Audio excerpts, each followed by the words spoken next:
Welcome to Cooperative Fund of the Northeast Open House for the Fall 2023 season. My name is Liska Wilson, and I'm CFNE's Communications Director. Thank you for tuning in. We are recording this opening after the fact due to technical difficulties on the original open house date. Before we continue on to the original recording, I'd like to invite you to respond to our icebreaker question. What do you think of when you hear funding the future? Put your answer in the comments of this video. Lastly, send us your feedback on all things CFNE and how you want to engage with us. What do you want to see more of or less of? Use the link in the description box to share your thoughts. With that said, let's get into the recording. And cool. So real quick, I'm sure everyone in this room is pretty much familiar with Cooperative Fund, so I won't read this verbatim. Up here in the top right corner, that's really our community, like who supports CFNE, who are we connected to, so we have our capital investors, donors, staff board, and the community at large, the greater community, including partners, other co-op developers, ecosystem developers. But the main thing that I want to share from this slide that I'm always thinking about, and I love it because it's easy to remember, but I'm also about our vision. This is our mission statement, but if you don't take anything from this, take at least that vision statement of economic justice for all through thriving cooperative enterprises. So we asked that question before, what do you think of when you think of fund the future? I'd like to think that that's CFNE's like encapsulated piece of funding the future, thriving economic justice for all through thriving cooperative enterprises. So quick about CFNE. If you have any questions, we will be taking questions throughout and at the end, but just a quick refresh so we're all level set and on the same page of why we're here. So for today, we'll hear from members of the leadership team. Mika will give us some organizational updates. Then we have Dorian giving us some lending updates and Carolyn with some learning program updates. In between each of those presentations, we'll have a few minutes for questions, but then we'll also have a larger Q&A at the very end. So if you want to jump in and ask it after each, you're welcome to, or you can save your questions for the very end of it. So with that, I will pass it off to Mika. Hey, everyone. I really just want to appreciate everyone for spending some of your evening or maybe your afternoon if you're in Colorado with us today. It's just really exciting to connect with you all and talk more about the great work that we're doing. So my piece tonight is giving folks a sense of an internal perspective on what we're up to, specifically thinking about strategic planning, values development, and update on our team and culture development. Of course, most of our external facing work, which might be what folks are really excited about, will be covered in the lending and learning team sections. But we see this internal work as really critical. So I just wanted to pull back the curtain and share a bit. So strategic plan, our current strategic plan, we operate on 3-year strategic plans. It's drawing to a close at the end of this year. The current strategic plan was driven by a primary racial equity goal that envisioned that Black, Indigenous, and communities of color would have equitable opportunities to form, fund, and operate successful co-ops and other community-based entities. We knew going into it that this was an aspirational goal that would likely take more than 3 years to accomplish. And while we made a lot of important progress towards this goal, we are expecting that the new strategic plan, which is currently under development, will largely retain that same framing. I expect that we'll continue with a primary goal around racial equity that then plays out in other goals around capital access, ecosystem and partnership development, communications, workplace culture, and business operations.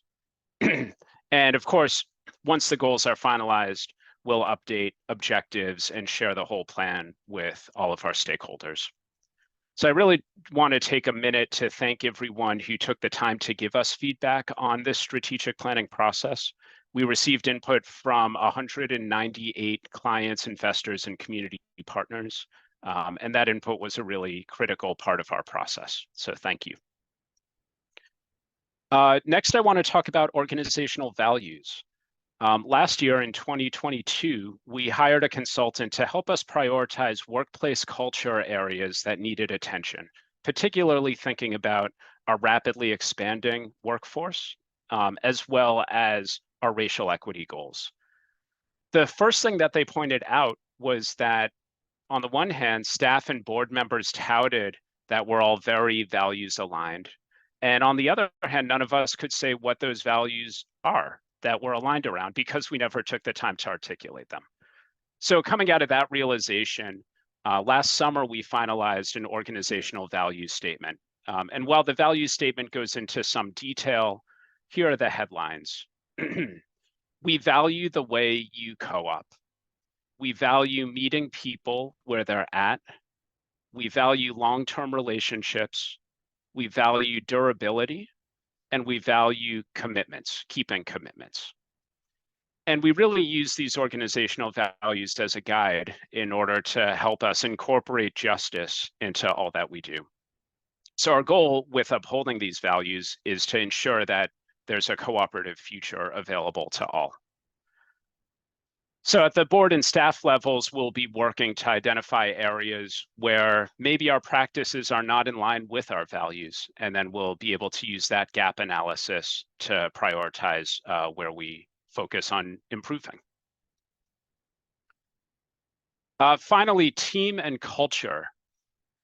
Since the retirement of my predecessor, Rebecca Dunn, in 2019, CF&E staff has grown from 6 to 15 members. And that's created a major culture change in the organization. We still are a fully remote organization with staff spread out from central New York to northern Vermont to Maine down to Rhode Island. And that makes it hard in a growing workplace to maintain and foster a healthy culture. So we've been working really hard to build structures that facilitate transparency and engagement. And while this work isn't often perceived as exciting as our lending and learning work, it's really critical to our success. So I just wanted to share a couple of the structures that we've been focusing on. The first is holding semi-annual staff retreats. This is a chance for our whole staff to come together and spend a few days with each other, really focused around relationship building as the primary goal. But also giving us an opportunity to advance, one or two organization-wide conversations through that in-person engagement. The second is development of a decision-making chart that's sometimes known as a RACI or a MOCA chart. These are charts that help clarify what decisions are the responsibility of which staff person, and what role other people play in either informing those decisions or in implementing them. So as we've grown and we've brought on both a lot of new people and created a lot of new positions, we're already seeing how this transparency around decision making is helping to clarify roles. And finally, a staff racial equity committee. This is really will be our first staff committee ever, focused on identifying how CF&E can better advance racial equity in our operations and our program. So we've been working for a few months on developing a committee charter, and we expect that it will be ready to launch right around the new year. And we're really excited about what that's going to bring and just help us accelerate and broaden engagement around this important work. So just want to wrap up by saying that with the development of a new strategic plan, we know what we're doing and we know why we're doing it. And with the development of the value statement and the workplace culture focus, we know who and how we want to do it. So together, these investments are going to help ensure that we're heading in the right direction together. That was awesome wrap up, Mika. 'Cause I was definitely gonna jump in. Like, I know he keeps saying that this is not the most exciting part, but I think this part exciting. I think this part is needed, right? Because we're doing big and amazing things. So we need a structure to be able to do that. We need, something to be able to move it forward. So this part of the work is just as important as the things that people see on the outside. So I just wanted to make sure y'all don't leave here thinking that this is just boring. It's important, it's needed, and I happen to think it's kind of fun. But before we jump into the next section with Dorian, did anyone have any questions? We can take one or two before we move on.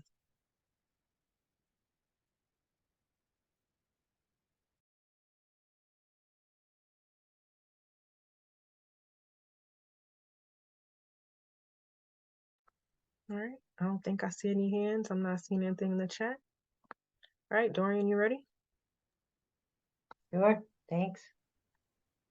Hi, everyone. Like Mika, I express appreciation for you taking time to be here, and I'm delighted to share with you some of the ins and outs of our lending practice and little focus on 2023 in the future. But maybe before I go too deeply into the current activity and the future, I wanted to just share a little bit about our lending practice, because I feel like it's something that maybe we don't talk about so explicitly that often, and I think folks are sometimes a little interested. And we're really focused on matching capital and co-ops, and we work with co-ops of all stripes, housing co-ops, worker-owned and producer-owned, consumer-owned, to get the right kind of capital, whether it's lines of credit or term loans or launch loans, which we'll talk a little bit about throughout this presentation, how to connect them to the right kind of debt, or how to connect them to other providers as well that can support the lending or can get different access to equity and grants and other kinds of capital depending on the need. And we're doing it throughout the region, from Maine to New York. And as Mika had mentioned, because of our strategic plan and otherwise, it's really been with a strong focus on supporting Black-owned, Latina, Indigenous, immigrant, and other communities of color. We're forming cooperatives and matching them with the right capital to get there.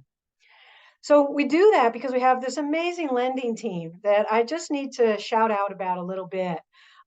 Maybe if you don't know, we have loan officers located across the Northeast. As Mika was saying, we're remote. We've got folks in Maine, got someone covering New Hampshire and Vermont, New York State, Southeast New England, so Boston, Providence, Eastern Connecticut, and Southwest New England, Western Mass, the western parts of Connecticut, Hartford, etc. So what that means is that, and why we do it, is that we're able to visit each and every one of our borrowers, even as we're growing, each and every one of our borrowers at least once a year, if not more often. And it allows us to build real relationships as the co-op's financing partner. And the team has a real diversity of skills and expertise. They work collaboratively, and they're recognized leaders in the field, presenting at national conferences. Maggie, our Boston loan officer, was at the Food Co-op Initiative's Up and Coming conference. And, I've got a whole list that, we just, lots of different conferences where we're presenting information, we're learning from our peers and bringing that back and sharing. And so the team of lending officers is regularly bringing the expertise and the cross-pollination to borrowers, building the relationships and helping to build the ecosystem. And another key component of our lending practice, of course, are our underwriting principles and practices. Our underwriting model is crucial to the success of the fund and to the co-ops that we're supporting to thrive. We've been finding as many CDFIs and credit unions and other economic development financing organizations are focusing on underwriting criteria that furthers racial justice. CF&E has been at the table sharing our experience, both learning and leading.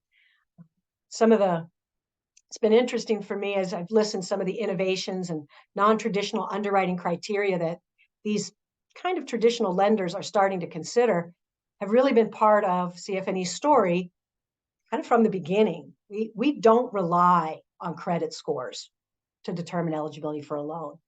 We don't look at them. Rather, we look at co-ops, governance structures, their ownership, their roles and responsibilities, and we consider the co-op's accountability in their community and their communication. This helps us decide whether to make the good loan or not. We don't rely on personal guarantees to secure a business loan. We let the business assets alone secure the loan, and we're flexible with our analysis. So that's also been a key component of our successful lending. As a result, if I had to say the word for 2023 when it comes to the lending program is volume. We have last year we hit a record for CF&E, lending out over 10 million in 1 year, which was fantastic. 35% growth over the previous year. Here we are in 2023. We will have lent out 16 million by the end of this year. We're almost at 15 million. We've got a bit more in the pipeline. So that's a 60% growth over last year. And I don't expect that volume, that rate of increase to continue at that pace. I do expect that we'll continue to see high volume next year, because a lot of the things that I think are driving that growth, co-ops are continuing to arise as we're all facing the economic challenges. So we tend to see co-ops rising. Our rates, we continue to work hard to keep them reasonable for co-ops. And in a rising rate environment, that's important. And then we continue to see an increase in conversions of businesses to worker ownership and conversions of resident-owned communities into resident ownership. So all of these trends, I think, are going to continue to have, a high amount of volume. What we saw in 2023, what we've been seeing so far, we financed over 7 new conversions this year. And just a few years ago, if someone had asked me how many conversions a year do y'all do, it's like, well, 1, maybe 2 a year or every couple of years. But we knew that it was going to increase. And to say now that in just this 1 year, we've done more than 7 is indicative of that. So it includes a Western Mass-based coffee roaster, Dean's Beans. We have a Boston-based Sound Mirror, Grammy Award-winning recording studio, some green building co-ops, cafe coming out of a union move. The co-op members, the employees formed a cooperative and bought the business. We have a nursery, a long, many family generation nursery up in Maine. So it ranges across industries and sectors, and so many people are turning to co-ops for solutions for anchoring jobs, agency, creating wealth, and this is fantastic. We're also seeing in our portfolio, we're focused on more startup lending. We made 2 co-op launch loans this year to immigrant majority co-ops, Tortilleria Semilla in New Haven, Connecticut, and Le Fenunie in Portland, Maine. And I know our learning team is going to talk a bit more about our co-op launch product and service as we move along. So I'm really excited to know that we're doing more startup lending in our portfolio, and that's really part of keeping us. It's an important part of our mission. So I'm glad to report that we're able to do that. Some of the result of the 23 activity is that our worker co-ops now are a greater portion of our portfolio than they've ever been. Prior to this year, food co-ops were the largest part of the portfolio. And as of about a month ago, 37% of the portfolio was worker cooperatives, and another third food co-ops, about 25% in housing and resident-owned communities, and then the remainder in different producer co-ops and community land trusts and this and such. So 2023, it's a banner year. I think the next slide, maybe we're going to take a moment and look at a little borrower profile. Liska, I'm looking at you. All right, so y'all should hear the sound, so let me know if you don't. Y'all can hear it? No. Give me 1 second.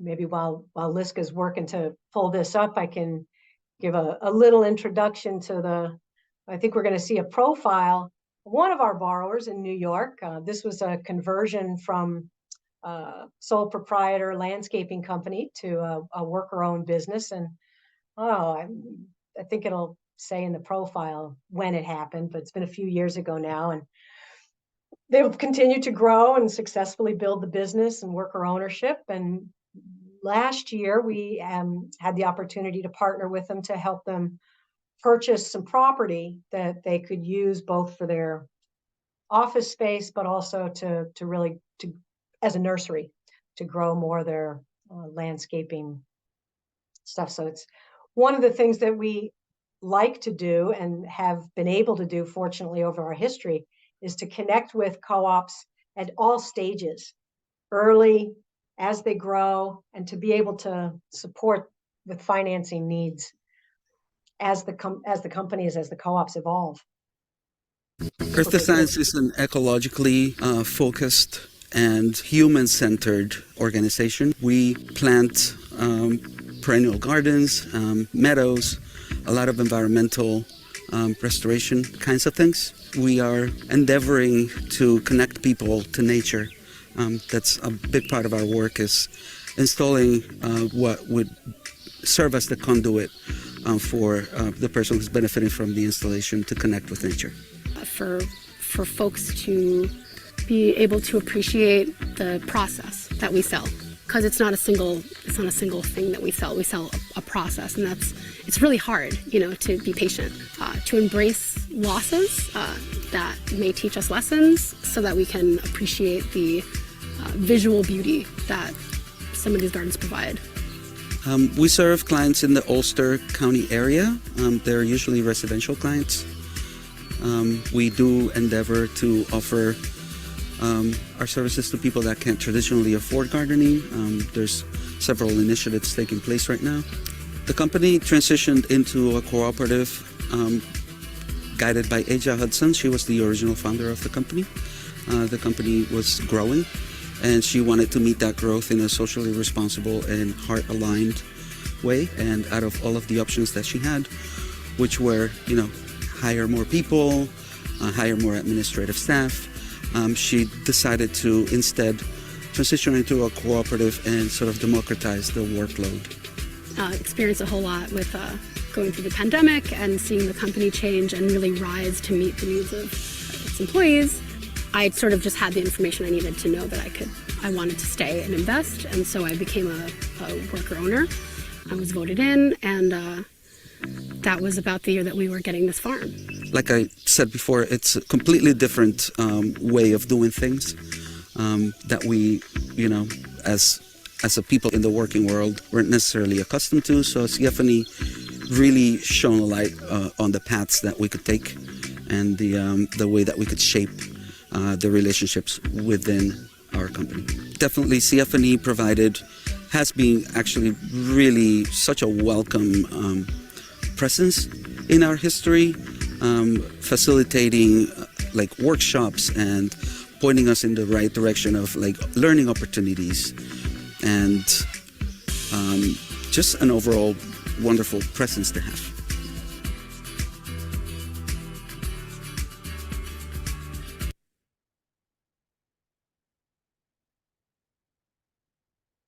I have not seen that before. I'm rather moved. It's heart work that we're all engaged in, for sure. So I'll wrap up my comments on the lending program with just a little bit of a look ahead. As I've already said, expecting continued high volume and conversions really leading the way with a lot of that. We're going to continue to evolve the co-op launch loan.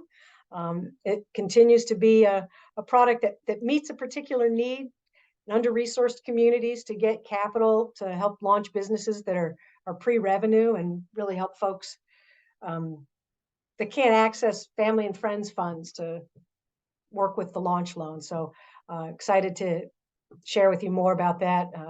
The learning team as well will be sharing some thoughts. And the last thing looking ahead is, something that we haven't talked as much about maybe in the last number of years, though I know it's been on all of our minds and hearts, of course, and it's climate change.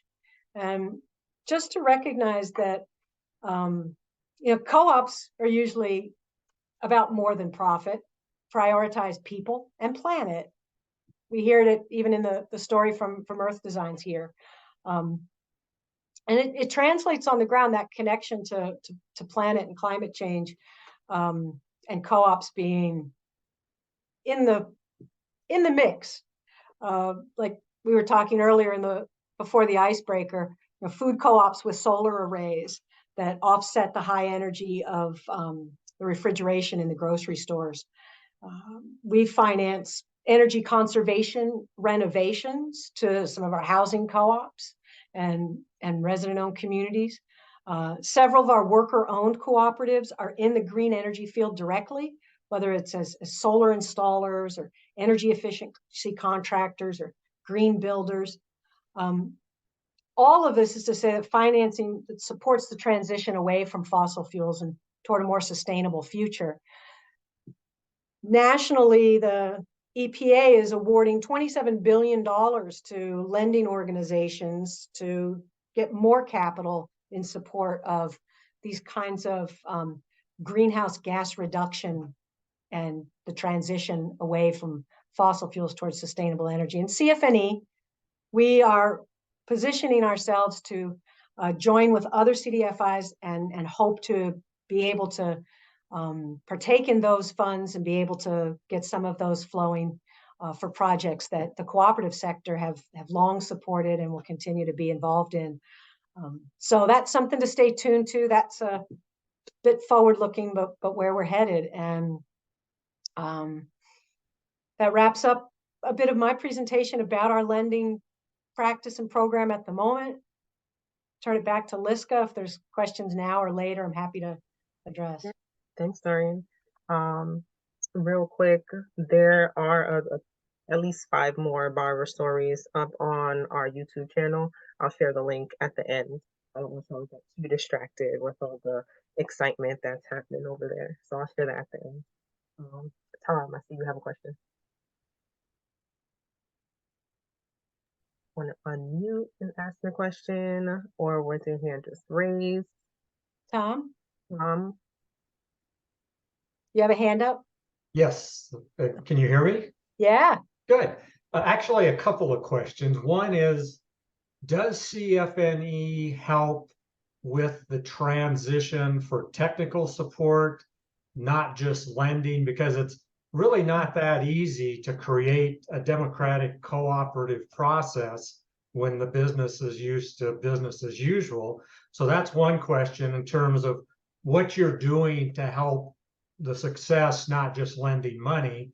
And then the second is the overall health of the loan portfolio in terms of, any defaults, late payments, those kind of things. So great questions.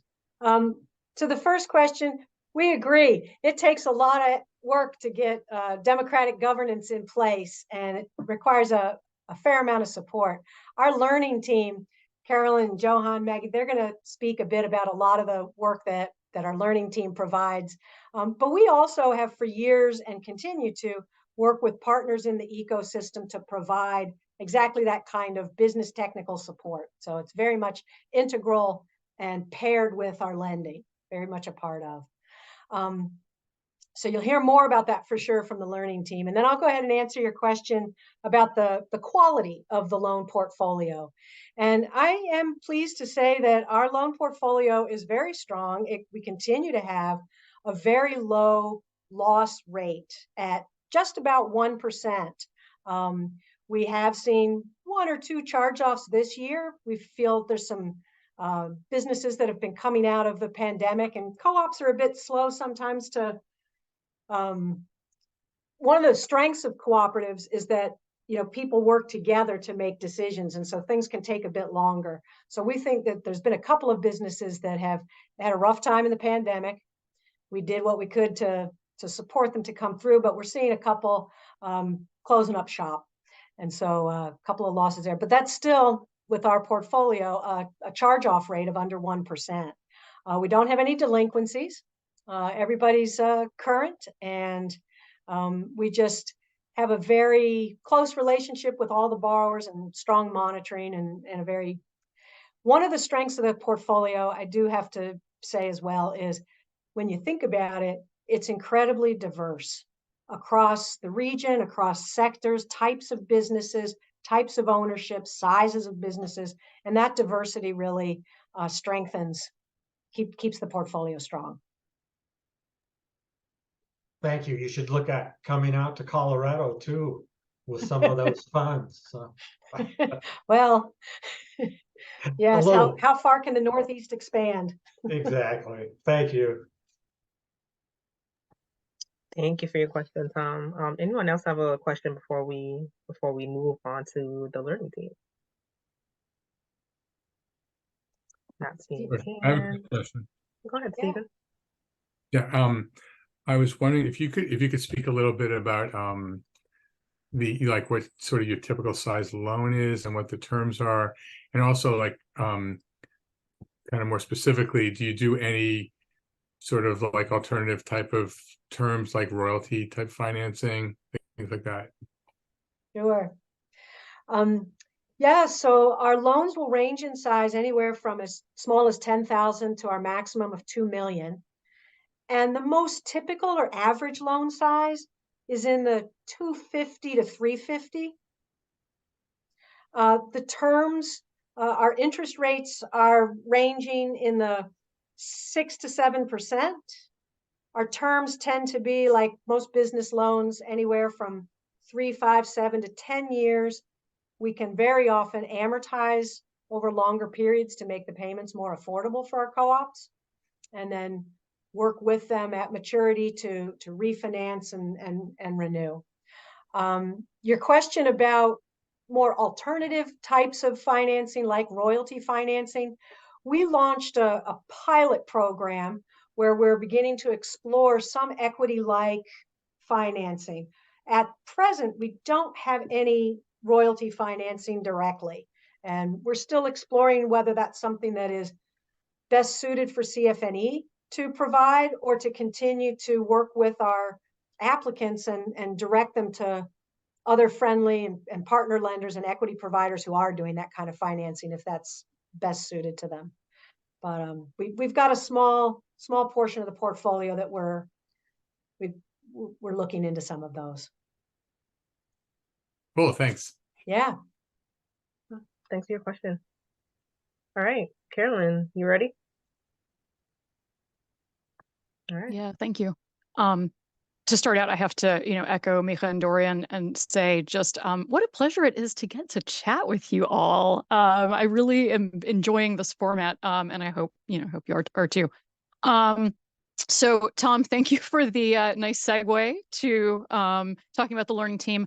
The learning team really came out of exactly what you were saying. 6-7 years ago, I think the board and staff had the realization that, okay, if we have these goals around racial equity and really deploying co-op funds to the co-ops who most stand to benefit, to folks who've been systematically, facing racialized exclusion from the formalized economy, those folks need more support because often they've been excluded from the opportunities to learn about businesses, to experiment. I mean, entrepreneurship, if you think about the entrepreneurship ecosystem, a lot of it really is about people who have access to friends and family financing, getting to make mistakes, getting to play around and mess up and learn that way. And a lot of the co-ops that we're supporting through the learning team don't have that kind of opportunity to fail. And so we really want them to be able to start strong, come in with a strong application, come in with good confidence that, yeah, we can afford this loan. We know what our cash flow projections look like. We know when we're going to hit break even. And we understand what the impact of that debt is going to be on our co-op, and that it's an investment in our own growth, and it's an investment that we're doing in partnership. So the genesis of the learning team really was in how can we be better partners to our co-op borrowers. And we've grown a lot over the 5 years of our existence. So I'm really excited to be joined by all 4 of our learning team members on today's call, Johan, Maggie, and Carla, and myself. And that growth has really, I think, mirrored the sort of rise of co-ops that Dorian was talking about earlier. That, you know, the 3 strategies you can see up on the screen right now are, you know, a navigator's fellowship that's oriented at building a culturally diverse and aligned co-op development ecosystem. The Northeast Transition Initiative that's about converting existing businesses to employee ownership so that they can be sustained into, you know, the next generation. And the co-op launch loan that's, you know, more of a service than a product in a way. It's about supporting startups among the communities that have been most, you know, on the receiving end of the negative aspects of our economy.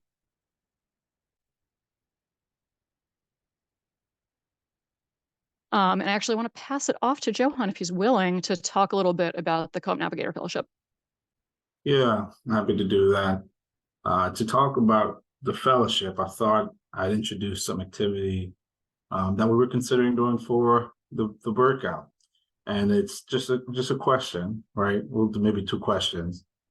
I want you to think about a time where you chose to solve a personal problem, something you were experiencing, by working together with other people. Think about a time you chose to solve a personal problem by working together with other people. And I want you to think about 2 or 3 words that could describe that experience. What was going on?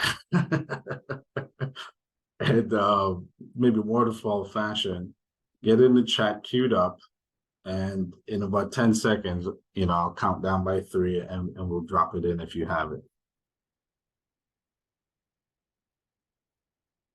And we're just dropping the words, right? Not the situation. There's 2 to 3 words that describe that experience for you. You know, feelings, thoughts, experiences. What was going on then? All right. So in 3 seconds, we'll drop it in. It's okay if you don't have it yet. 3, 2, 1, drop it. It's more like 5 seconds. So supported, powerful, solution was better, complexity, trust, generosity, powerful, working together, power is a big one, hopeful, intimidating, leap of faith, I think intimidating is right, and leap of faith, absolutely. So I see a lot of patterns around support and power, right? So the next question I want to ask you, I want you to think about what inspired that. Who inspired you? Did you see other people cooperate to solve these problems? Did an ancestor cooperate or were part of, you know, whatever solution that you were part of, right? Buying together or selling something together, right? Did you see examples of that? Did you have examples ahead of you, right? I want you to think about who helped you when you ran into problems and obstacles. Who could you turn to? Who could you call? Right? This is the experience of many cooperators in our ecosystems across the Northeast. And some of you may have had positive experience, support, power, but a lot of folks had to take a leap of faith because they couldn't see anyone else who cooperated, right? They were not amongst other fellows who were engaging in cooperation to solve personal problems, whether it was something very narrow like food, buying something together, making it cheaper, or something very broad like your livelihood, working together with other people to fulfill the needs of your home, right? Or housing, right? Something really, really important. So some people haven't seen these examples. And then some folks who, when they go to try to figure out how to do this, they don't have someone to call. Maybe they think, I'm going to start a business with my friends. We're going to be worker owners. Somehow they came into this concept. But when they call the SBDC, had no clue what they were talking about, right? They couldn't really figure out how to give them the support they needed. And so that is the experience we're trying to respond to in ecosystems across the Northeast. Just individuals who want to solve problems in their lives and communities through cooperation. And when they try to do so, they haven't seen an example, right? They haven't had someone to help them. So that's fellowship and mentorship. When we created this fellow, which is a 3-year learning experience for emerging cooperators and co-op developers, we recognize that a lot of people don't have those examples of what a cooperative enterprise is, what a co-op is. And so we wanted to give them that exposure. Maybe they were co-op interested, they're an organizer, an entrepreneur. How do we help those people who are co-op interested with skills, who can help other people in that community learn about co-ops? How do we empower them? And so this fellowship is an opportunity for them to learn about these models. In this 3-year fellowship, those fellows are partnered with our host sites. There's 5 of them across the Northeast. We've got the Capital Region Co-op Connection in upstate New York. We've got 4 Directions in Maine. We've got Fuerza Laboral in Rhode Island. We've got NEFOC and BFF who share a fellow. BFF is the Black Former Fund in the Northeast, New York, Massachusetts area, and Reset in Connecticut. So we got 5 host sites. These are locally led, community-centered organizations, really reflecting the communities they serve and thinking, how can they build out their cooperative capacity? So the fellows and the host sites, they're paired. The fellows get to learn about these co-op models and bring it into their practice. The sites get to build their capacity to engage in cooperative enterprise development for the communities they care about. And so that's what we're hoping to do with this 3-year fellowship. Right now, we're in year 2, right? Folks have been flowing into the process. The fellows have spent a year learning about different models and different topics as it pertains to cooperative development and co-ops in general. And now they're in year 2. They're going deeper. They're a year into their assignment, and they're thinking about projects that's really going to help the community to understand what a co-op is and help that site understand how they can integrate the practice of developing co-ops in their existing operation. And so we're thinking about how do we improve the frequency, if none even happen, of interactions between cooperators and co-op interested service providers. How do we make those connections happen? And then how do we improve the quality? How do we make it culturally relevant so you're not leaving yourself behind when you're trying to engage in actually solving a personal problem in a business context, right? An enterprise. So that's a lot of what this project is. If you guys want to learn more, we have a video online, Meet the Fellows. You can tune into that. It's on our YouTube page. And I think it'll be pretty interesting. You'll get a better perspective on who these fellows are. We have one on the call. What's going on, David? And and I'll pass it. And I'll just add in real quick too, if you're not already on our social media channels, I've been working with or starting to work with the fellows to be able to put some content out. So, investors, donors, other people in our community can see in almost in real time what's going on. So I do have some on deck already. So stay tuned to our Instagram, LinkedIn, Facebook pages to see directly from the fellows what they've been working on and how they feel about the program. So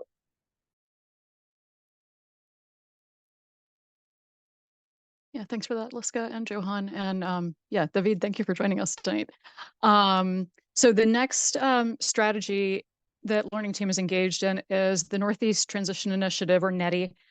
This is a partnership with several of the other co-op development organizations that Micha mentioned, most importantly, Cooperative Development Institute. I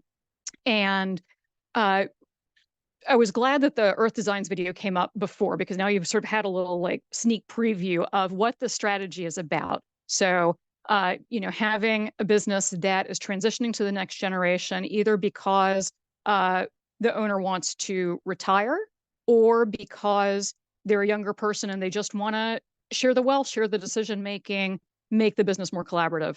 I'm sort of a big proponent of this because I actually came to CFNE as a borrower from a worker co-op that was in the process of converting. So I worked for Yard and a Half Landscaping. We became a cooperative in 2013. CFNE provided a substantial loan for us to be able to buy out our boss. And a Yard and a Half is primarily Central American immigrants. So particularly back then, when there was not the level of development assistance that there is now, it was really hard. And we really appreciated CFNE's support in figuring out, none of us had ever envisioned becoming business owners, but figuring out how to navigate that together. And how to figure out democratic governance and systems for decision making and all that good stuff.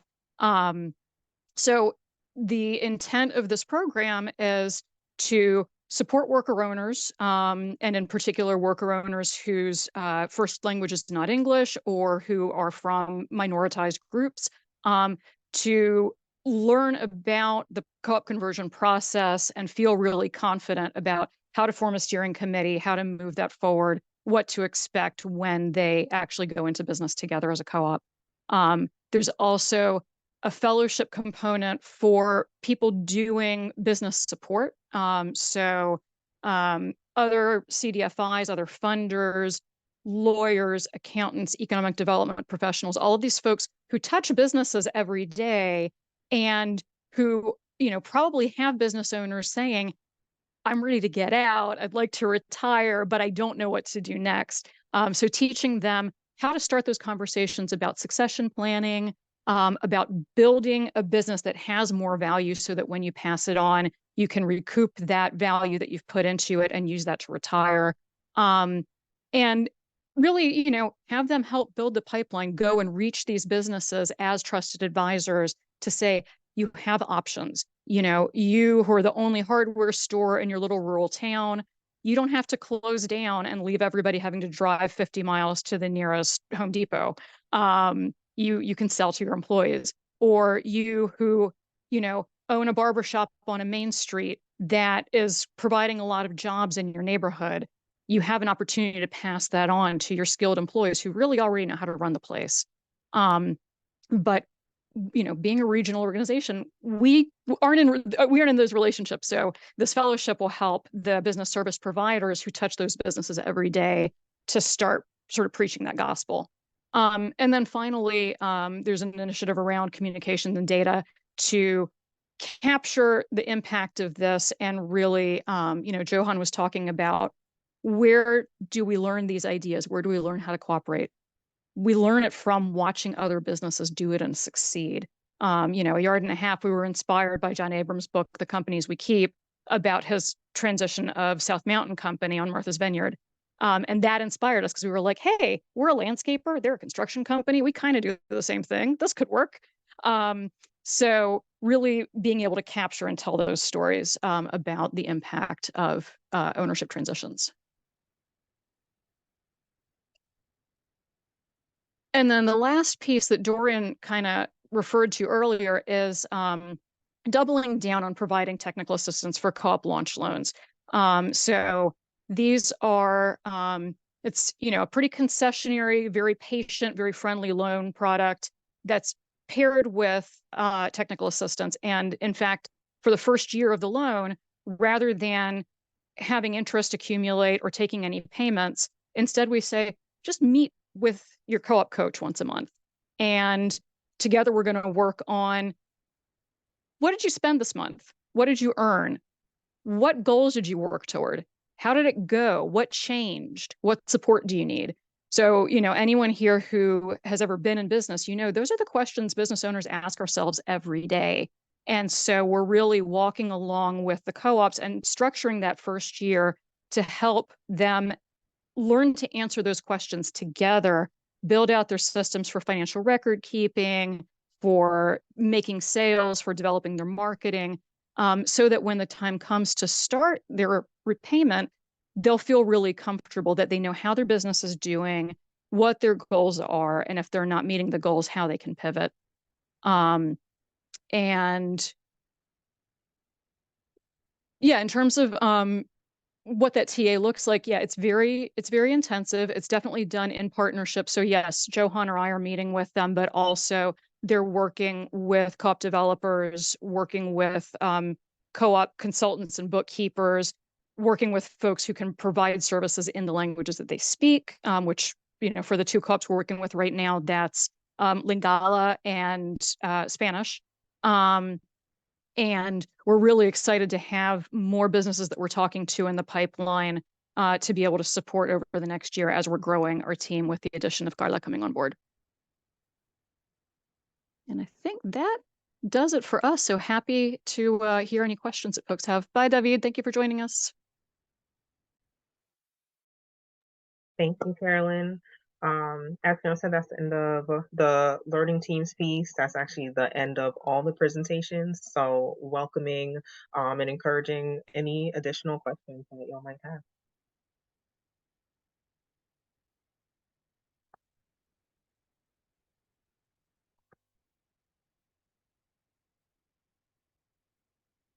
All right. I'm not seeing anything in the chat. Oop, Tom, do you have a question?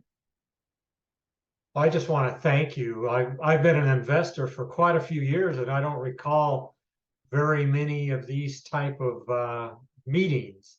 And so it's really nice to see everybody, get to know people and what you're doing, which is awesome. So I just, thank you for reaching out. Awesome. Thank you for coming. Appreciate that feedback.